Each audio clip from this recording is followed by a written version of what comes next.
So after leaving Heaven's Night, Maria spots Laura running into Brookhaven Hospital. James and Maria enter the hospital. One of the first things he finds is a doctor's letter. So I'll read this doctor's letter. This is interesting.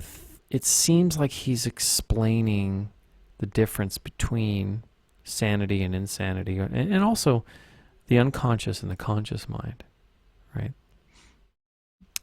The potential for this illness exists in all people. Under the right circumstances, any man or woman would be driven, like him, to the other side. The other side perhaps may not be the best way to phrase it. After all, there is no wall between here and there.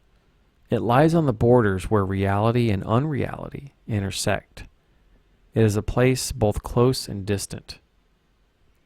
Some say it isn't even an illness. I cannot agree with them. I'm a doctor, not a philosopher or even a psychiatrist. But sometimes I have to ask myself this question. It's true that to us, his imaginings are nothing but the inventions of a busy mind. But to him, there simply is no other reality. Furthermore, he is happy there. So why, I ask myself, why, in the name of healing, must we drag him painfully into the world of our own reality? It's interesting that this doctor uses the term unreality. Reality and unreality intersecting, right? It's very much reminiscent of the unconscious and conscious mind. This sort of blurring of reality and unreality. This kind of blending, if you will, right?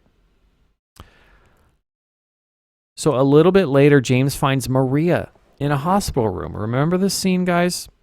She appears to be quite sick. Not only is James reliving the beginning stages of Mary's illness all over again, but could his reluctance to connect with Maria be the root cause of this pattern repeating? How does James ultimately respond to Maria? Right? He leaves her all alone. Although he doesn't have to right away, how long James stays in this room does affect the ending of Silent Hill 2, right? James may appear to be playing out the same scenario with Maria. However, he is still seeking Laura. So he must continue. He must leave Maria alone in this room to find Laura. After all, for any chance at resolution, James needs to present his truth to his purest and most innocent inner aspect, which is, of course, Laura. So he tells Maria, I'm going to look for Laura. Without honestly exploring and accepting himself as he is, and then admitting fully the depth of his pain to Laura, James can never free himself. James doesn't realize this yet, but it is Laura, the inner child, that is beckoning him further along the path with her words and, of course, her letter from Mary. James may think he is pursuing Mary or trying to find out more about what's in the letter, which is about Mary, right? He thinks he's pursuing Mary, but as he will soon discover, it is Laura with whom he must reconcile with next. Right? So next, James finds his way up to the rooftop of Brookhaven Hospital. Based on the writings in the diary he finds and the fact that it was left on the roof in the first place, seems like the owner abruptly committed suicide. Here's a passage from the diary. It says, I don't want to cause any more trouble for anyone, but I'm a bother either way. Can it really be such a sin to run instead of fight? Is this another example of James retracing the steps of his regretful past? Now, on the roof, James comes face to face, or face to triangle, as it were, with Pyramid Head for the fourth time. During this last encounter, or during the previous encounter, I should say, James beats Pyramid Head into submission until Pyramid Head retreats into the watery depths. This time, however, James Sunderland's shadow self strikes back at him with even more intensity. And ironically, James leaves the diary behind and ends up falling from the roof. A little later, James finds Laura playing by herself in a hospital room. Having been taken by surprise, she cannot escape this time. She tells James that she knew Mary. James accuses her of lying, since he is still in deep denial, of course. The visual imagery in this scene clearly displays the denial of James. James, seen here, is a dark figure standing over Laura.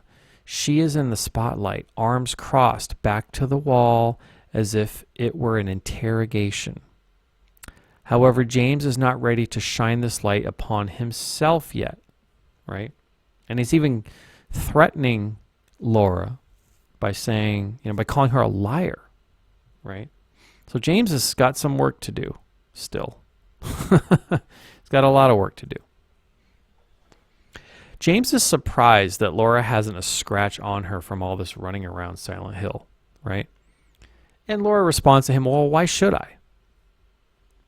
Now, think about this. Is there any point in the game where a character other than James makes mention of seeing any monsters, right? I mean, Laura's walking all around Silent Hill by herself, and there's no monsters bothering her, chasing her, right? She never seems to feel like she's in danger at all. So Laura tells James that she forgot the letter from Mary in one of the rooms. Laura uses the letter from Mary as a sort of carrot and stick in order to lead James down the path and also to escape, right? While the reconciliation of James with his inner child, Laura, seems much closer now, he still has some shadow work left to do, right? Laura deceives James by telling him there is a letter from Mary in this room. The gullibility of James represents his willingness to continue following the well-worn patterns of denial and pain that led him to Silent Hill in the first place. Which is to say, James is still following the same irrational pattern of looking for his deceased wife, despite acknowledging this contradiction at the very beginning of the story, right?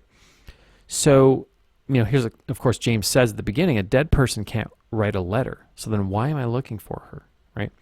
The reason he's looking for her is not because she's really alive or he believes she's alive. He doesn't believe she's really alive.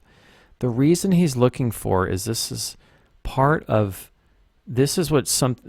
James and his journey into his own psyche in order to sort this whole thing out and go through all of the dark, mysterious, scary aspects of himself, to sort through all of that stuff and come out of the other side with some kind of reconciliation, to reach his higher self, to learn something, to come out of it and say, okay, I can now move on, right? That's the ultimate goal here, or it should be anyway. That's the ultimate, that's what James is, that's the unconscious of James seeking this. The conscious mind might be doing any other things, playing all kinds of tricks on himself, lying to himself, but his conscious mind cannot lie to him. His unconscious mind cannot lie to him. And it's pulling him further and further down the path so that he can attempt a resolution. Because after all, the unconscious is the depth of any person. It's your depth, right? The conscious mind it's a very superficial version of you compared to your unconscious self. And of course, this is a great quote, very fitting, so I put it in here, from William Blake. The fool who persists in his folly will become wise. James is that fool. James is going through this unconscious processing. He's playing out this scenario of Mary's illness through Maria. He's projecting all of these characters in this world, right? He's persisting in this folly, right? And if he does so long enough and struggles and goes through all of this pain, eventually he'll become wise. He'll be able to move on, right? That's what that quote's about.